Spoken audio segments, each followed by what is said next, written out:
What is going on, everybody, and welcome back to another video. Today we're checking out SCP-3001 Red Reality from the Exploring series. So if you haven't subscribed to him already, be sure to do that. And yeah, the reason we're checking out 3001 is because I believe in the old man video there was a story about SCP-3001 and I had no idea what it was. So yeah, I want to get to know, I want to get some background knowledge on this one. And yeah, Red Reality, I think the scientist was called Robert Scranton or something, who apparently could have turned into the old man. That's just one theory. So yeah, I'm very intrigued to see what this SCP is. If you are new, be sure to hit that subscribe button, turn on those notifications, and yeah, feel free to suggest any videos you want down below. And yeah, let's get into this video. SCP-3001. Oh shit, it's not on the screen. Red Reality. What does it mean to be truly alone? You can be alone in a room, in a building, on an island, or on the moon. Or you can be alone in your All of those get more terrifying as they go along. own mind. But we all live in a world filled with people. SCP-3001, on the other hand, shows us an example of an individual that is truly and utterly alone, which is a unique case of science fiction, and yet it also manages to be surprisingly grounded in reality. SCP-3001 is not a happy story, but it's also an incomplete one, which leaves us with a sense of hope. The bulk of 3001 takes the form of transcribed logs, so I would suggest reading through it all yourself, but I'll try to strike a balance between summarizing and reading them. To put it simply, SCP-3001 is a non-dimension, accessible through the creation of a specific type of flawed wormhole. Basically, it is a space between dimensions that really shouldn't exist, but was discovered by the SCP Foundation accidentally. Yeah, that does not sound fun, like a space purgatory, or purgatory, or whatever it's called. Yeah, that does not sound fun. It is believed to extend infinitely in all directions, but possesses no matter of any kind. The non-dimension also has an extremely low Hume level, which is a degree of measurement used by the Foundation to measure the strength or amount of reality in a given area. In other words, our baseline reality has a given level of Hume that we're accustomed to, but certain factors, such as other dimensions or reality benders, can change that level of Hume as things become more or less real. Is that a real measurement? Hume? Is that real? Or is that just a made-up SCP measurement? So to speak. What a very low Hume level means for 3001 is that matter that would be located inside the non-dimension decays at an extremely slow rate, and organisms could still function despite taking damage that would normally kill them, up to a certain point. The downside of this, however, is that Hume fields tend to even out, and so prolonged exposure to 3001 will cause an organism's Hume level to drop until they begin to disintegrate. 3001 was discovered in 2000, while Dr. Robert Scranton and his wife, Dr. Anna Lang, were working on a device that would stabilize reality by manipulating Hume levels. Unexpected seismic activity at the site damaged several experimental reality stabilizers, creating one of those specific wormholes, which proceeded to pull Robert into the non-dimension before closing. Of course. Why did you think it was a good idea? That's why I need to know. Why? We are then presented with a large number of logs, transcribed from audio recordings made by Robert. For the first 8 days of Robert being inside 3001, he attempts to navigate the non-dimension to find a way out while going through periods of panic, confusion, and anger. He eventually makes his way over to a control panel that had gone through the wormhole with him, although he doesn't realize at first that it is actively recording. He makes several recordings, presumably for his own benefit, as he states his name and date of birth, mentions his favorite color is blue, and his favorite song is Living on a Prayer, and that he loves his wife, Anna. Before long, he notices a flashing light on the control panel, and realizes that the machine is working and recording. Right, so they can hear him in the Foundation then. Panics and states his name again, asking if anyone If you can hear some weird drilling in the background, is what it is, man. Can't do anything about it. can hear him, saying he doesn't know where he is. He's not sure at all how the machine is working, but he's pretty sure that no one can hear him. He also notes how hungry and thirsty he is, saying that he should have died of dehydration by now, an effect of the low Hume level, although it will take Robert some time to realize this. After fiddling with the machine some more, he locates the controls, causing the machine to speak, telling him he's been here for 2 weeks, 3 days, 7 hours, and 58 minutes. How? Another week goes by, with Robert realizing now that it doesn't seem like he'll die here due to hunger or thirst, and he wonders if by some miracle he'll find his way out of here. 5 weeks go by with Robert barely recording anything, but he comes back and says that he's been trying to learn about this place he's in, referring to it as his prison and his kingdom. So is he just floating around then? Is he just floating around in a space-like void? Or is it like the equivalent of a room? You know, like, it's like the office he's in, but just in the red reality. Manages to maintain his professionalism, recording a log saying that he's going to document this place as an SCP to maybe help someone else in the future that gets stuck in here. A few days later, he records a log as if it were a standard SCP document about the non-dimension, but we can see the cracks in his mental state beginning to show. The only light source in the entire non-dimension is a small red light on the control panel. Oh shit, so so he's it's been black. using that as a marker for his explorations. He also notes that he's felt an itch or a tingle across his head recently, but only if he concentrates on it. He next realizes that although he's thought he's been walking on flat ground this whole time, there really shouldn't be anything to walk on in this place. And now he notes that it's felt more like he's been swimming through something that's been applying pressure, like a thick black gel. Oh. He now realizes that by concentrating, he can actually move vertically as well as horizontally, again using the red light as his reference point, or as he calls it, Little Red. He understands a bit more about the location he's in now, knowing that it was caused by a problem with the reality stabilizer. He does some math, and apparently figures out how low the Hume level of this non-dimension is, but is not sure of the effects of that, as he's mostly worked with above-average Hume levels. At this point, he really begins talking to the red light directly, as if it were a person. He seems to be speaking to it, and Well, he's gone insane now. Certifiably insane. How does the machine transmit back to the SCP Foundation, or does it, or do they somehow retrieve it? I don't know. Responses coming back from it, but this is pretty understandable given the situation. That's what happens. Robert's scientific mind allows him to keep focus, however, as he continues to perform calculations to help him understand 3001.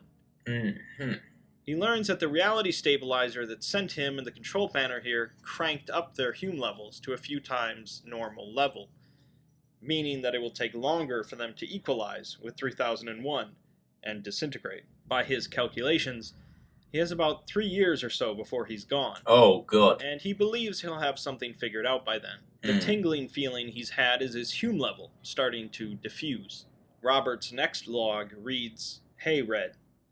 I'm gonna have to go for a bit. I want to test something, and you can't come with me." Is this him meant to be disintegrating? Jesus. I'm sorry. No, Red, I'm really, really sorry. I want you to come. I do. But if we're together, the diffusion will increase faster. We both need as much time as possible. I need to figure this place out more, and you need to make sure you keep all that info in your head. Red, come on. You'll be fine, Red. I know you will. You're tough. A lot tougher than me.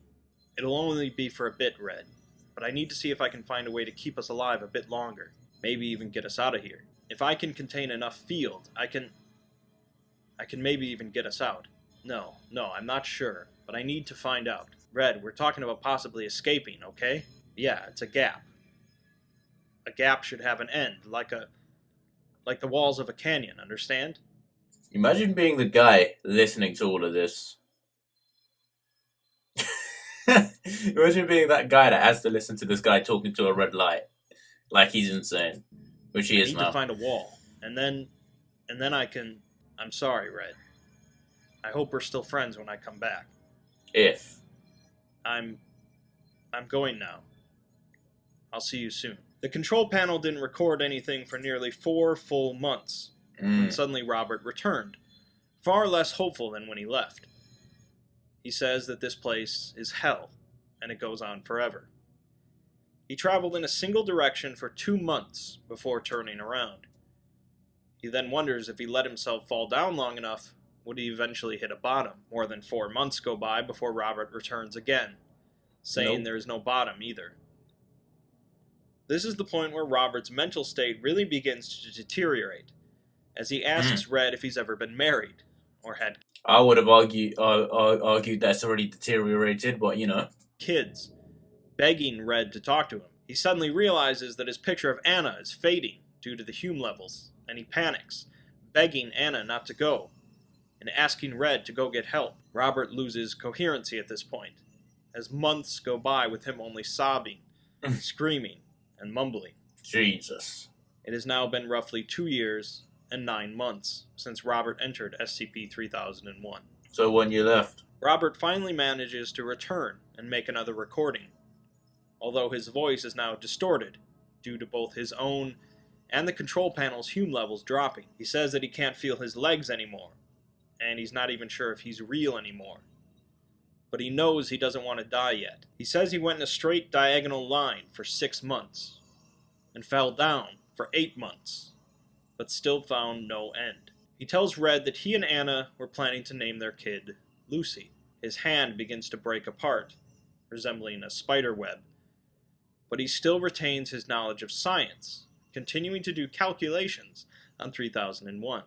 Wow, that's dedication right there. Unfortunately, his body is beginning to seriously disintegrate, as he claims his hands are moving through each other, and he pulls his thumb off. He says he can go through himself, feeling both warm and cold, and also loses a kidney, but pleads to let him keep just his heart. Oof. Don't think it 5 works like years that. have passed now, Oh. with Robert and the control panel still somehow held together, but finally the red light begins to fade. So his predictions were wrong. They lasted a bit longer then. 9 months go by, and Red seems to make a return. Hey. Robert attempted to kill himself over 220 times, Jesus. but none of them worked. He can't see his body due to the darkness, but speculates that he at least has 1 foot left, a few leg muscles, maybe a lung, and a heart. He claims that this non-dimension is now getting smaller, as there now seems to be a visible border that is getting brighter. The light from this border allows Robert to see himself, and he says there's so much gone, although the control panel seems to be far more solid than him. Robert claims that touching the panel hurts like hell, but he's surprisingly lucid now. He comes to a realization about the collapsing border, which is acting more like waves, and also begins to understand what we already know about 3001 being a non-dimension between 2 realities, saying that it's a dead end. Robert says that these waves are from a parallel reality, and they're pushing on him and Red, gradually creating a new wormhole. The only problem is, he's not sure what will happen when that wormhole is created. Robert's body continues to break down as blood leaks from him, and he finds himself constantly vomiting, despite not having eaten anything for years, nor having a stomach to hold anything. The hell? He says that he's not ready to go back yet, as he's pretty much a floating pile of organs kept functional by 3001. He has to stay away from the waves to prevent him from going through a wormhole and dying, but unfortunately the control panel will eventually go through. Robert says that he has 5 more years in 3001, during which he will slowly restabilize, giving him 5 years to figure out how to get out, but he'll have to stay in here without his metal companion. A humming pulse begins growing louder in the background, and Robert breaks down in hysterics again, becoming almost incomprehensible as he begs both Red and Anna for support, wanting to hold her hand, and telling her he lost his ring. 5 years, 11 months, and 21 days after an incident sent Dr. Robert Scranton into a non-dimension, the stabilizer control panel, thought lost, suddenly reappeared in the testing facility. Dr. Anna Lang, overseeing the testing, went to investigate the panel, horrified at finding it covered in blood, bile, viscera, and hair, identifying the hair color as belonging to Robert. Definitely terrifying, for sure. A hand fell off of the panel, along with a wedding ring. Yeah. And Anna accessed the first audio log, Oh, don't do her that. husband's voice for the first time in nearly 6 years. She proceeds to faint from shock. This is where the story of SCP-3001 leaves off. Really? Ultimately unfinished and leaving Robert's final fate to your imagination. According to the author, although much of Robert went back to our reality along with the control panel, there is still some of him in 3001, and it's quite possible he's still functional. Will he find a way to eventually return to reality and reunite with his wife, or will he slowly go completely insane and disintegrate entirely? Probably. Those aren't Didn't he say he would reform in another 5 years or some shit? the only options, as some tales have shown, but I think it's good a story like this is left so open to the reader. The concept of being isolated from all human contact is certainly not a new one in fiction, but it's rarely taken to this degree. Not only was Robert left stranded with only a machine to talk to, he was left in near total darkness and had no way of ending his life. Chances are we've all felt emotions of loneliness and isolation at one point or another, but at least we're not stuck in the red reality. Amen to that one. God, I don't want to be stuck in there for sure, bro. Quiet sobbing. Not yet, Red, please. Okay. So he's already read this to us. Okay, so that's the end of Red Reality SCP-3001. So yeah, it's not what I expected. It's called Red Reality because obviously the light was red. And most of my questions got answered in the end, that the control panel eventually teleported back. So this reality is massive. And as you start to break down, I guess, or I don't know, maybe the two realities that are in between it start pushing towards it. It starts to kind of compress until it creates another wormhole and sends you to wherever. I don't know if it's wherever you came from or to whichever reality the wormhole goes to. So if he went through that wormhole in his state, he would have just been a pile of organs and a few muscles and whatever, and he would have just died straight away. So I don't know if he said he will reform in another 5 years or he said something like that. I don't know if I'm remembering that correctly, but yeah, definitely a terrifying prospect. He definitely went insane. Definitely.